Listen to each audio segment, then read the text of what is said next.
Warahmatullahi wabarakatuh. Innal hamdalillah hamdan katsiran tayyiban mubarakan fih kama yuhibbu rabbuna wa yardah. Wa asyhadu an la ilaha illallah wahdahu la syarikalah wa asyhadu anna Muhammadan abduhu wa rasuluh. Allahumma salli wa sallim ala nabiyyina Muhammadin sallallahu alaihi wasallam wa ala alihi wa ashabihi wa man tabi'ahum bi ihsanin ila yaumiddin, amma ba'd. Ikhwani fillah rahimani wa rahimakumullah. Alhamdulillah, di pagi hari ini dengan izin dan pertolongan dari Allah kita bisa melanjutkan kembali pembahasan kita, masih mengkaji tafsir juz amma, dan kita masih melanjutkan tafsir surah Al-Buruj. Di pekan sebelumnya kita sudah sampai ayat Dzul Arsyil Majid. Dialah Allah pemilik Arsh yang maha mulia. Dan kita sudah sebutkan tentang keistimewaan Arshnya Allah Ta'ala dan juga kemuliaan Allah Ta'ala yang tidak bisa dibandingkan oleh makhluk-makhluknya. Ayat selanjutnya, ayat yang ke-16, Allah pun menjelaskan tentang kebesaran dan keagungannya yang tidak bisa ditandingi oleh makhluk-makhluknya. Maka Allah sebutkan di ayat setelahnya, fa'alul lima yurid. Dialah Allah yang maha kuasa untuk berbuat apapun yang Allah kehendaki. Dialah Allah yang maha kuasa untuk berbuat apapun yang Allah kehendaki. Dan ini dikuatkan dalam banyak ayat-ayatnya. Kalau Allah sudah menghendaki sesuatu, maka pasti akan terjadi. Sebagaimana firman Allah dalam surah An-Nahl ayat 40. Allah Ta'ala berfirman, innama qawluna li syai'in idza aradnahu an naqula lahu kun fayakun.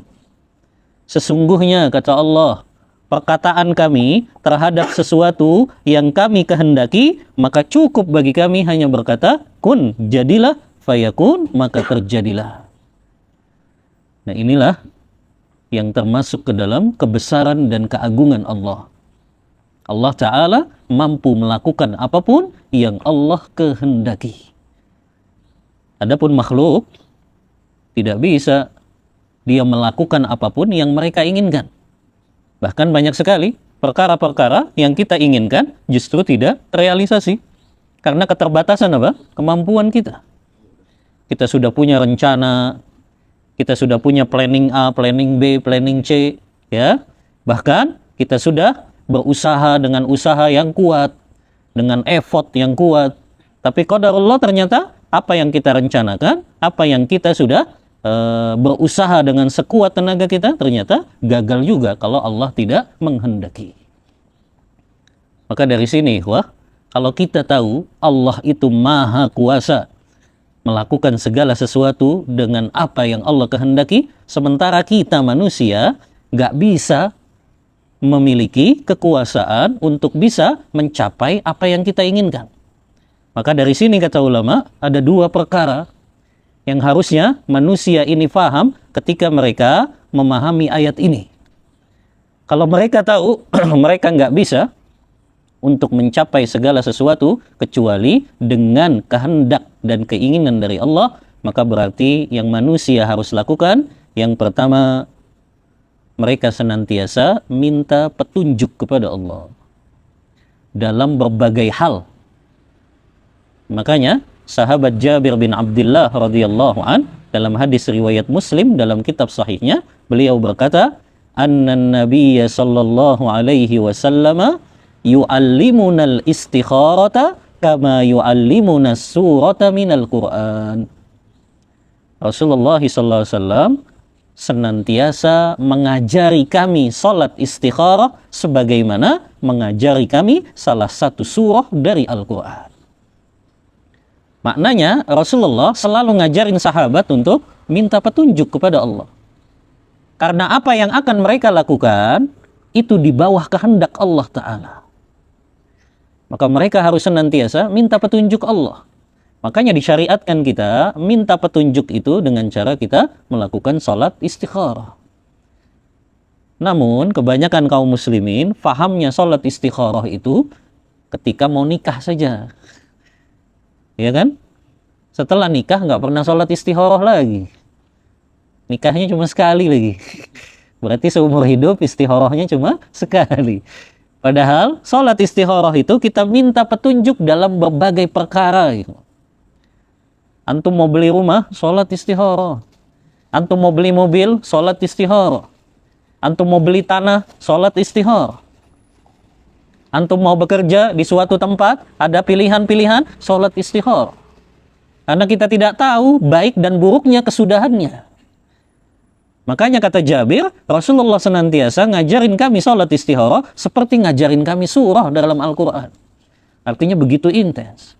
Karena mereka tahu Allah yang maha kuasa untuk melakukan apa yang Allah kehendaki dan mereka butuh dengan petunjuk dari Allah Ta'ala. Kita ini kan, kalau kita mau ke suatu daerah yang belum pernah kita ke daerah tersebut, pasti kita gunakan apa? Jalan petunjuk. Google Map. Supaya kita tidak tersesat.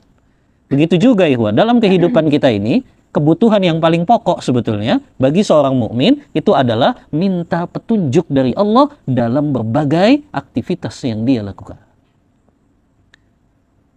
Hadis Qudsi yang ke-24 di hadis Arba'in, yang Allah sebutkan pertama kali apa? Ya ibadi kullukum dallun illa man hadaituhu fastahduni ahdikum. Wahai hamba-hambaku, sesungguhnya kalian semua tersesat kecuali yang aku berikan petunjuk kepadanya, maka mintalah petunjuk kepadaku, niscaya aku akan berikan petunjuk kepada kalian. Antum lihat, di dalam hadis Qudsi ini kata ulama, yang pertama kali Allah sebut, Allah perintahkan hambanya untuk minta kepadanya, itu bukan minta makanan dan minuman, itu bukan minta harta. Tapi yang Allah suruh pertama kali, ya ibadi kullukum dallun illa man hadaituhu fastahduni. Yang pertama kali Allah perintahkan justru supaya hamba-hambanya ini minta hidayah, petunjuk. Karena tanpa petunjuk dari Allah, kita akan menyimpang. Aminkum ayyastaqim. Bagi siapa yang mereka ingin menempuh jalan yang lurus, wa ma tasyauna illa ayyasha Allah rabbul alamin. Tidaklah mereka berkehendak kecuali kehendak mereka di bawah kehendak Allah Ta'ala. Kita sudah menempuh suatu jalan, tapi kita nggak minta petunjuk kepada Allah. Ini yang akhirnya membuat orang tersebut tersesat dari jalan Allah tersebut. Nah, ini yang pertama. Kalau kita tahu Allah maha kuasa melakukan segala sesuatu, sementara kita hamba, kita ini banyak rencana, tapi ternyata banyak yang tidak terrealisasi. Maka kita minta petunjuk kepada Allah Ta'ala. Yang kedua, kalau kita tahu Allah maha kuasa dalam berbuat segala sesuatu yang Allah kehendaki, maka yang kita lakukan bertawakal hanya kepada Allah. Apa artinya tawakal, ikhwah? Nah, itu kan bahasa sederhananya. Bahasa ulama itu dalam, ikhwah. Ana nemuin definisi tawakal yang begitu dalam, yang dibawakan oleh Al-Imam Al-Jurjani rahimahullah, yang wafat tahun 451 Hijriah. Ini maknanya dalam sekali. Kata beliau, tawakal itu as-siqatu bima indallah wal ya'su bima fi aidin nas. Tawakal itu, kata beliau, percaya sepenuhnya dengan apa yang ada di sisi Allah dan putus asa dengan apa yang ada di tangan manusia. Tawakal itu, kata Imam Jurjani, percaya sepenuhnya dengan apa yang ada di sisi Allah dan putus asa dengan apa yang ada di tangan-tangan manusia. Ini maknanya dalam itu. Orang kalau betul-betul tawakal, ya, dia itu percaya dan yakin dengan apa yang ada di sisi Allah. Adapun yang ada di sisi manusia, dia malah ragu. Itu tawakal. Ya. Yang buat kita kecewa, yang buat kita sakit hati karena kita terlalu yakin sama makhluk. Kita terlalu yakin sama manusia. Kita bersandarnya kepada manusia. Antum sakit, berobat ke dokter. Kewajiban kita cuma ikhtiari. Setelah ke dokter, ya sudah, nggak usah antum pikirin lagi, bersandar kepada dokternya. Ini dokternya bagus apa enggak ya? Ini obatnya benar atau enggak ya? Nah, itu tawakalnya masih kepada makhluk. Justru orang yang benar-benar tawakal itu, kewajiban dia ikhtiar. Setelah ikhtiar, jangan dia pandang lagi ikhtiar yang telah dia lakukan. Nah, ini makna tawakal yang sebagian kaum muslimin nggak memahami ini, hakikat tawakal yang benar.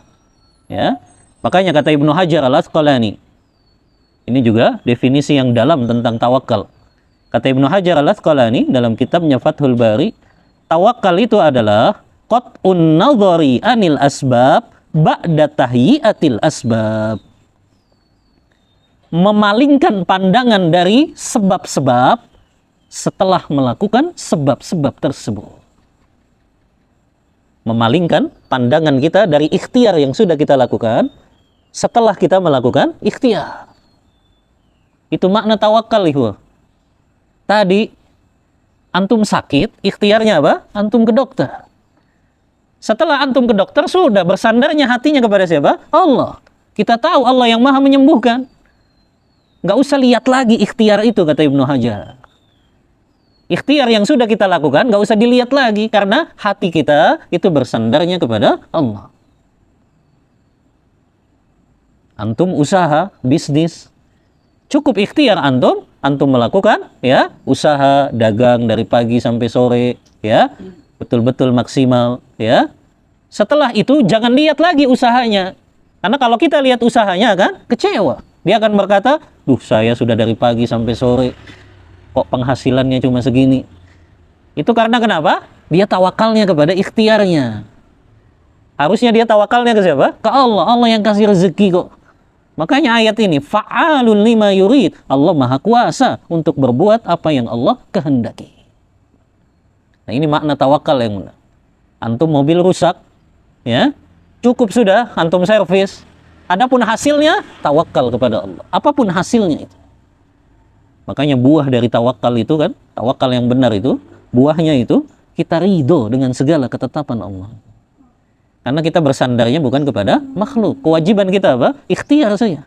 Apapun hasilnya, kita terima. Karena kenapa? Kita sudah bersandar, bergantung hanya kepada Allah. Contoh yang paling bagus, yang bisa kita teladani, itu kan tawakalnya Ibunda Hajar. Siapa Ibunda Hajar? Istrinya Nabi Allah Ibrahim. Saat beliau bersama anaknya yang masih bayi Ismail ditinggalkan di sebuah negeri yang tandus gersang. Mekah mah belum kayak sekarang, ya. Dulu itu cuma gunung-gunung batu, ya. Dan dikasih bekal oleh Ibrahim apa? Cuma 2 kantong saja. Yang satu kantong, ya, kurma, yang satu kantong air, yang itu cukup untuk 2 hari 2 malam saja. Makanya ketika Nabi Allah Ibrahim meletakkan Hajar dan Ismail di gunung yang tandus dan gersang itu, kemudian dibekalin 2 kantong ini saja, kemudian kan Ibrahim langsung mau pulang. Hajar kan nanya, ya Ibrahim, atatrukuna fi hadzal wadi laisa lahul insu wala jin. Wahai Ibrahim, engkau tinggalkan kami di sebuah lembah yang tidak ada jin dan manusia. Subhanallah. Nggak ada jin dan manusia, ditinggalin di situ Hajar sama Ismail yang masih bayi. Nggak dijawab sama Ibrahim. Sampai 2 kali kan? Atatrukuna fi hadzal wadi laisa lahul insu wala jin. Apakah engkau tinggalkan kami di sini yang tidak ada jin dan manusia? Nggak jawab. Akhirnya Hajar paham. Hajar bertanya yang ketiga, Allahu amaraka bihadza? Apakah Allah ya Ibrahim yang memerintahkan engkau untuk melakukan seperti ini? Baru Ibrahim jawab kan? Iya. Lalu Ibunda Hajar berkata apa? Innallaha la yudayyi'una. Kalau begitu, kalau memang Allah yang perintahkan engkau untuk meninggalkan kami di sini, maka aku yakin, kata Hajar, Allah tidak akan membiarkan kami. Tawakal yang total kepada Allah. Benar 2 hari Ibrahim tinggalin, habis. 1 kantong kurma dan airnya habis. Apakah Hajar diem gitu?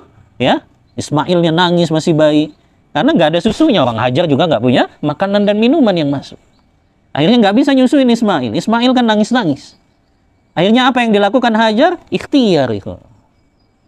Ikhtiarnya seperti apa? Lari kan ke Bukit Sofa. Balik lagi ke Marwah.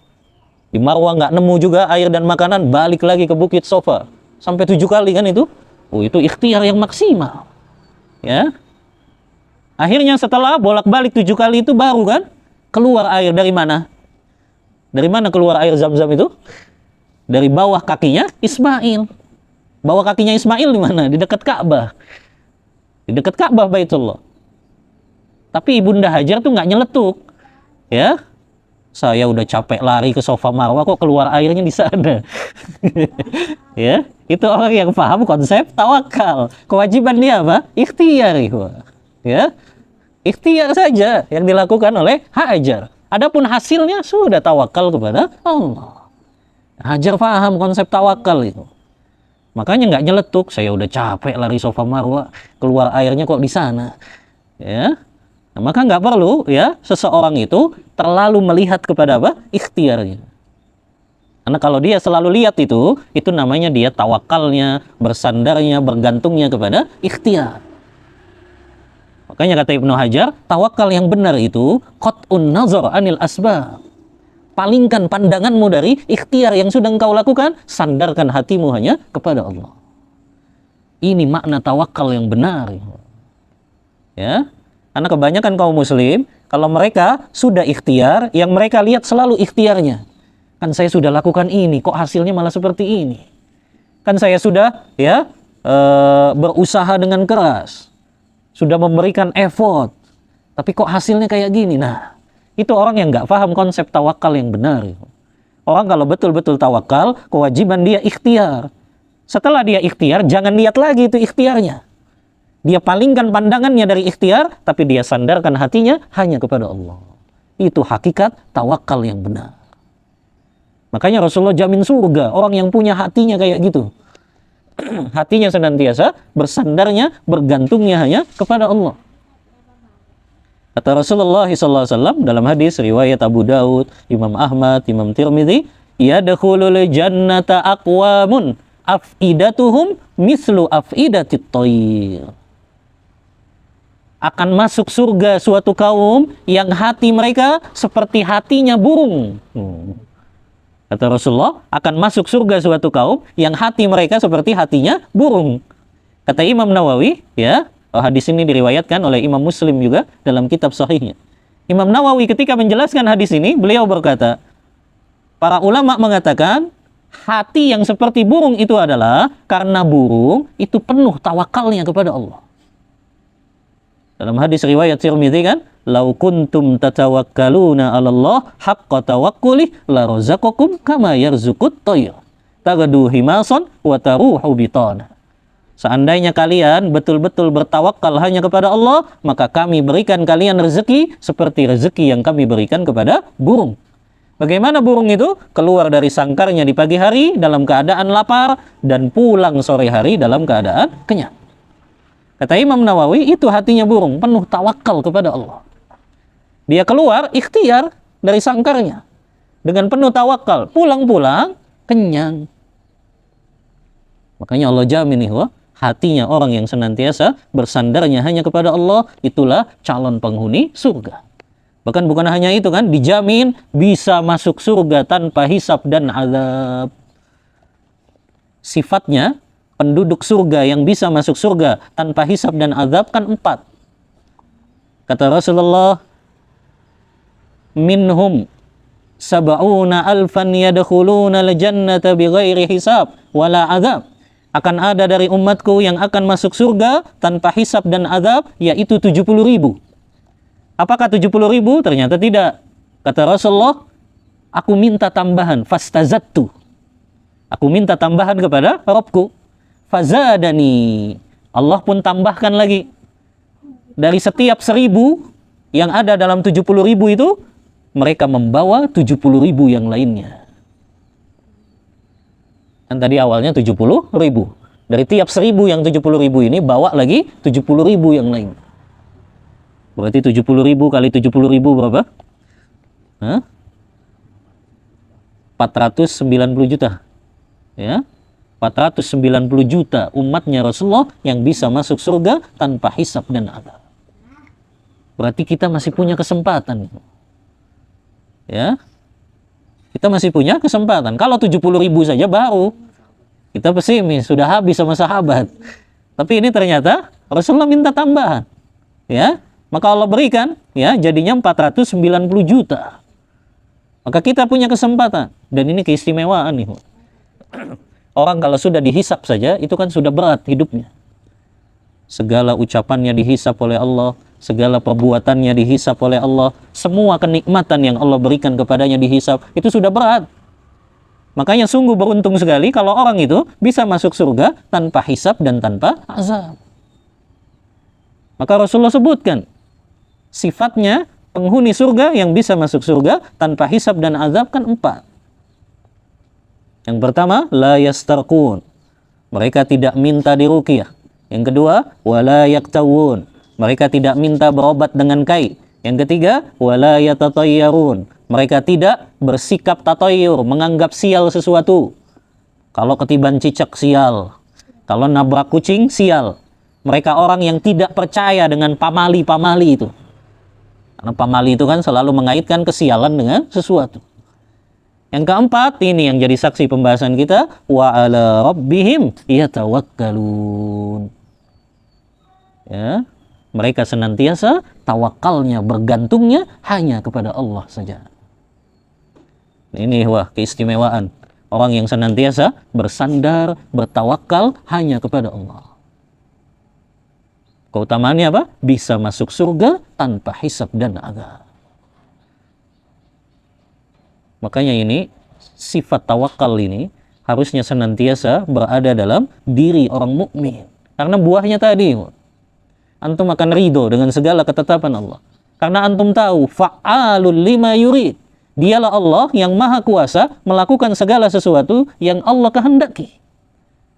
Dan kita tahu, perbuatan Allah Ta'ala itu tidak terlepas dari 2 kan kemarin? Apa kemarin? Perbuatan Allah itu semuanya mengandung kebaikan, kalau tidak mengandung keadilan. Maka Allah walaupun mampu berbuat apapun kepada hambanya, tapi Allah nggak pernah berbuat sewenang-wenang. Nggak kayak manusia kan? Ya, kalau dia sudah di puncak kekuasaan, ya, kalau dia sudah di puncak segala sesuatu bisa dia lakukan, maka dia akan berbuat sewenang-wenang.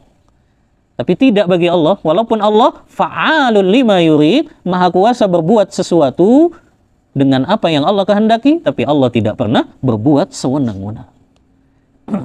Makanya orang beriman selalu meyakini segala apa yang Allah tetapkan itu tidak terlepas dari 2, mengandung kebaikan, yang kedua mengandung keadilan.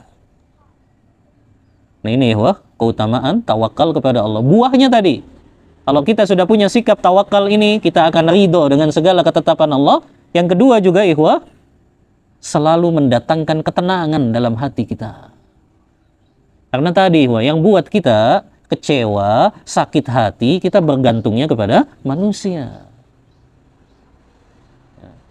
Setelah melakukan ikhtiar, bergantungnya pada ikhtiar itu, kecewa ketika tidak tercapai. Padahal harusnya setelah ikhtiar, sudah gantungkan hatinya kepada Allah, nggak akan kecewa. Kan Allah yang jamin dalam surah At-Talaq ayat yang ketiga, wa may yatawakkal 'alallah fahuwa hasbuh.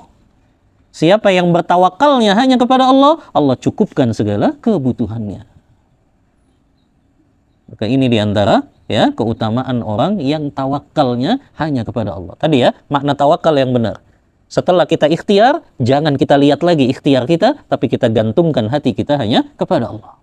Kewajiban kita ikhtiar sudah kita lakukan. Apapun hasilnya, maka kita bersandar hanya kepada Allah saja. Nah ini, ketika kita tahu, fa'alun lima yurid. Kemudian di ayat setelahnya, Allah juga ingin menjelaskan bukti bahwa Allah Maha Kuasa melakukan apapun yang Allah kehendaki. Maka Allah sebutkan ayat 17 dan 18-nya, hal ataka hadisul junud. Apakah telah datang kepadamu wahai Muhammad kisah tentang siapa? Bala tentara, prajurit-prajurit. Bala tentaranya siapa yang dimaksud? Fir'aun wa Samud. Bala tentaranya Fir'aun dan juga Samud. Fir'aun diutus kepadanya Nabi siapa? Musa. Samud diutus kepadanya Nabi siapa? Nabi Saleh.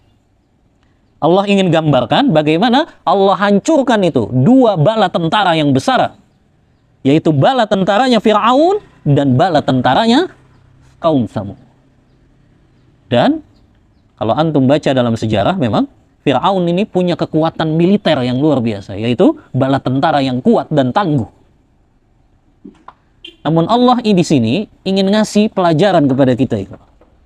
Kenapa Allah sebutkan di sini bala tentara Fir'aun dan Samud? Karena Fir'aun itu, dia itu ikon dalam kerusakan akidah dan kebengisan dalam perbuatan. Kalau mau tahu ikonnya orang yang dia rusak akidahnya dan dia bengis dalam perbuatannya, itu Fir'aun. Itu ikonnya tuh, ya, orang yang rusak akidahnya. Sampai-sampai dia berkata apa? Ana rabbukumul a'la. Saya ini Rob kalian yang paling tinggi. Bahkan bukan cuma itu.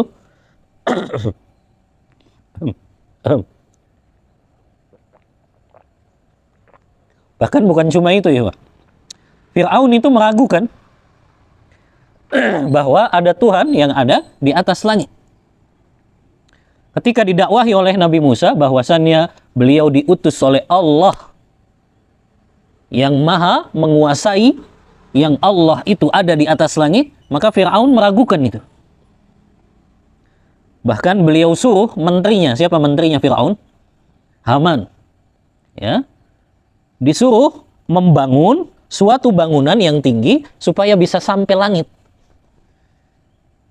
Dan kata Fir'aun, nanti saya lihat betul nggak tuh di langit ada Tuhannya Musa. Ya, kan Allah abadikan itu dalam surah Ghafir ayat 36 dan 37. Kan perkataan Fir'aun kayak gitu, ya.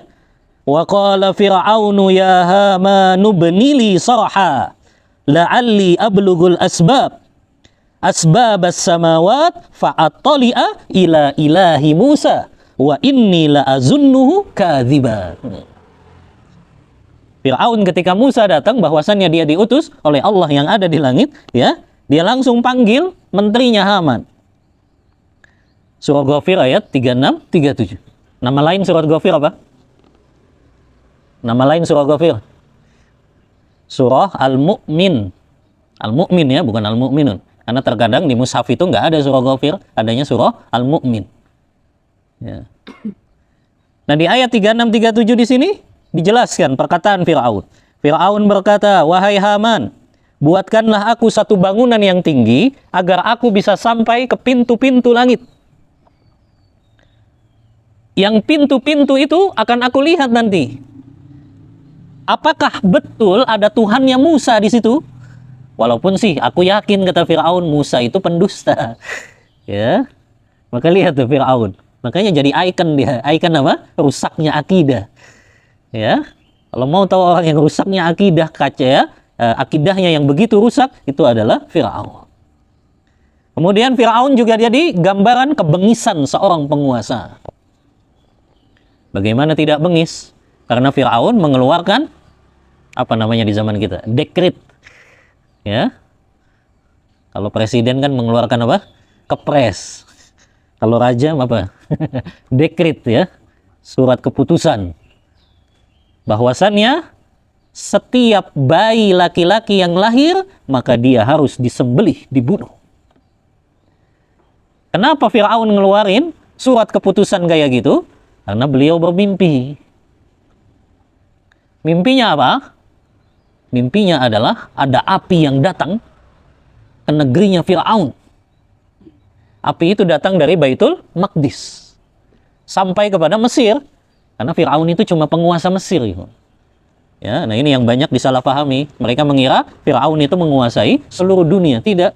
Fir'aun itu hanya rajanya Mesir saja. Jadi api yang datang dari Baitul Maqdis, Syam, sampai kepada Mesir. Dan ternyata api itu pun menghanguskan kerajaannya. Dan api itu tidak menghancurkan rumahnya Bani Israel. Ini mimpinya kayak gitu Firaun.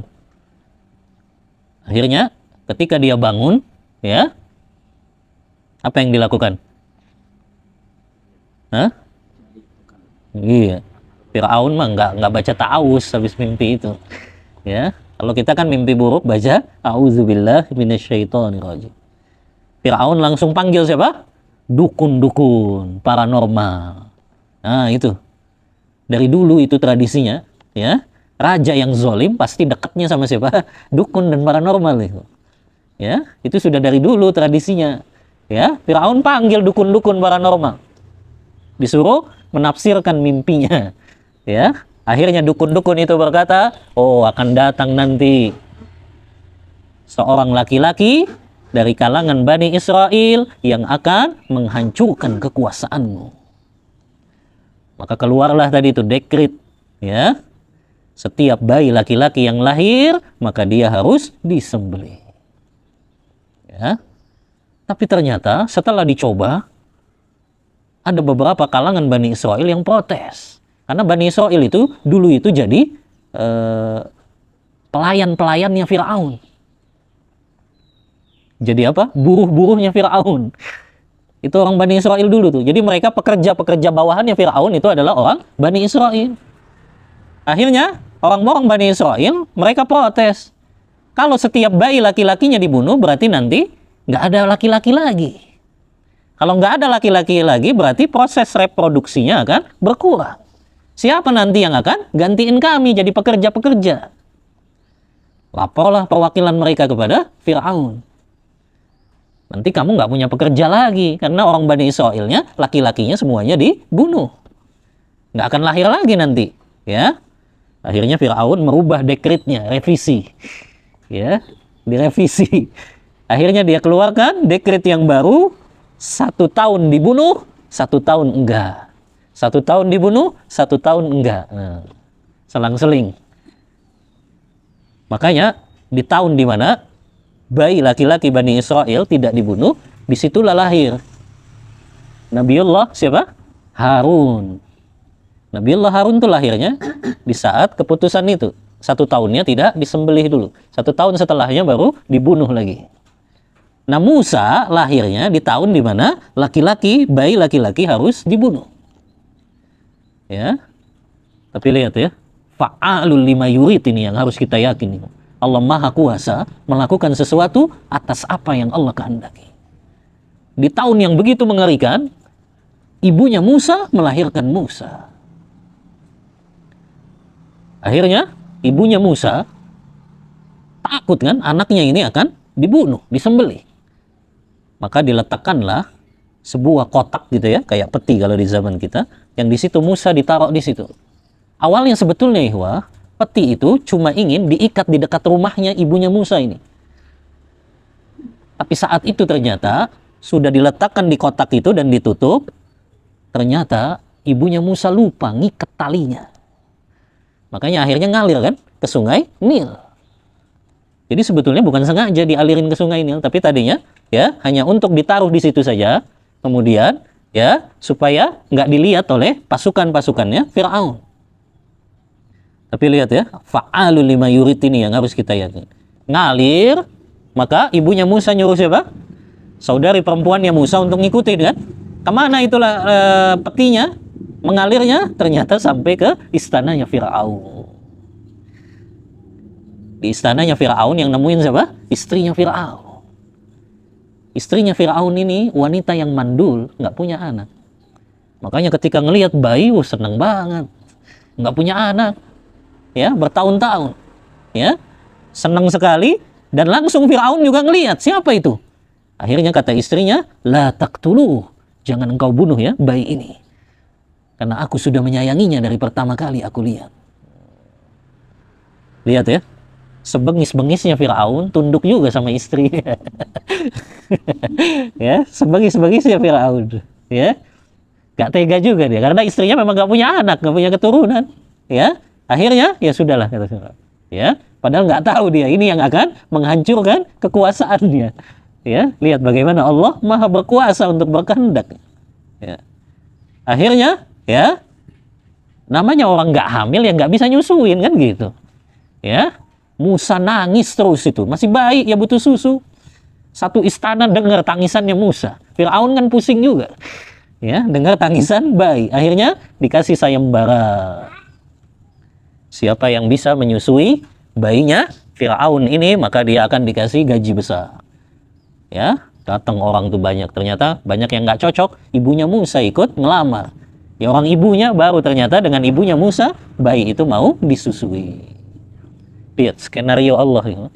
Ya, kadang kita melihat ibunya Musa kan ketika ngelihat, wah, kok ngalirnya sampai istana Firaun, habis sudah. Kan prasangkanya sudah kayak gitu tuh. Tapi lihat, makanya Allah ingatkan kan, asa antakrahu syai'an wa huwa khairul lakum. Bisa jadi perkara yang engkau anggap buruk itu baik untuk kalian. Secara kasat matanya buruk, tapi ternyata di balik itu ada hikmah dan kebaikan yang begitu banyak. Nah ini Allah ingin jelaskan fa'alul lima yurid, diantaranya dari kisahnya Nabi Allah Musa dan juga Fir'aun. Ya, baik, cukup sampai sini ya. Adapun Samud kita sambung di pertemuan selanjutnya insyaallah. Wallahu ta'ala a'lam bissawab. Kita tutup kajian kita membaca doa kafaratul majlis. Subhanakallahumma wa bihamdika asyhadu an la ilaha illa anta astaghfiruka wa atubu ilaik. Walhamdulillahi rabbil alamin. Wassalamu alaikum warahmatullahi wabarakatuh.